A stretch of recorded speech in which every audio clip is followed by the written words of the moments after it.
Hey everybody, it's certainly time for a holiday celebration, and what better movie for that than the classic Holiday Inn, starring Bing Crosby and Fred Astaire. Now, Bing Crosby plays Jim Hardy, and Fred Astaire plays Ted Hanover, two men working together on stage with Lila Dixon, Virginia Dale, with whom they are both in love. Now, Jim decides to leave the act and live on the farm, believing it to be an easier life. And oh, how wrong he was. Now, after a year, he decides to turn the farm into an inn that is open holidays only. Now, Linda Mason, Marjorie Reynolds, who wants to break into show business, is sent there to audition, and she gets the job.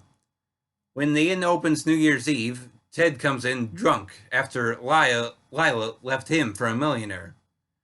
He ends up dancing with Linda, but then passes out. In the morning, he remembers dancing with a new partner, but he can't remember what she looked like, although he already believes that he's in love with her. He figures she will be back at the inn, and on Valentine's Day is proven right. She wants to be his partner, but doesn't want to leave the inn. She ends up leaving the inn when Jim tries to prevent her having the choice to go to Hollywood. The question remains, where will she stay? Hollywood? Or will she come back to the Holiday Inn?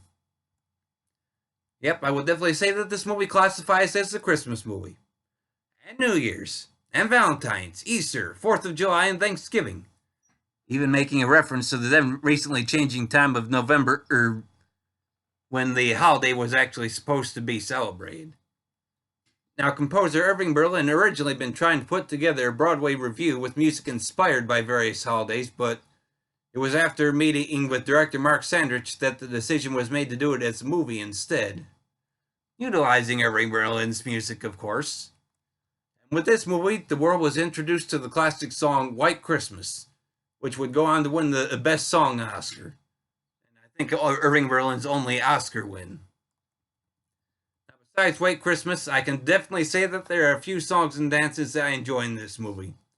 One of them is the song You're Easy to Dance With, sung and danced by Fred Astaire and Virginia Dale.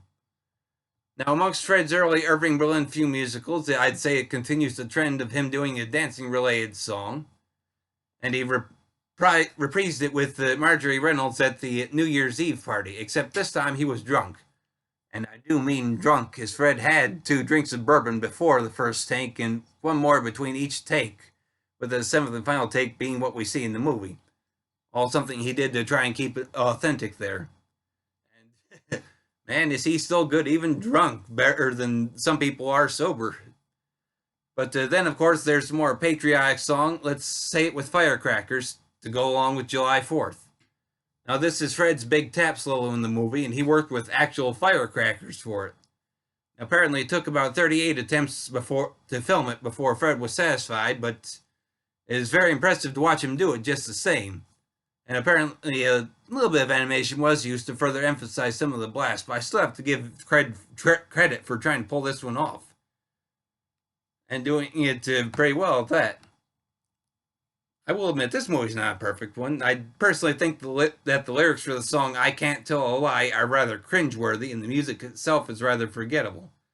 The only redeeming quality with that one is the fun of watching the music changing styles and throwing off Fred and Marjorie's characters in the dance, since Bing's character was trying to stop them from kissing in the dance. Then there's the song Abraham. The use of blackface really drags it down. And I have a really hard time understanding why Bing did it, especially since he had been so instrumental just a few years earlier in getting Louis Armstrong cast in Pennies from Heaven, as I said about that film.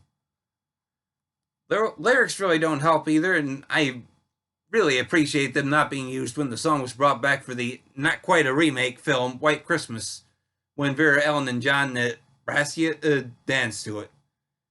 Still, in spite of those flaws, I do like this movie and would definitely recommend trying it out for any holiday associated with this movie. Now, the movie is available on Blu-ray and DVD from Universal Studios and is 1 hour and 40 minutes in length. Well, that's all I have to say on this one. Thanks for listening, everybody, and I hope you'll still be back for more.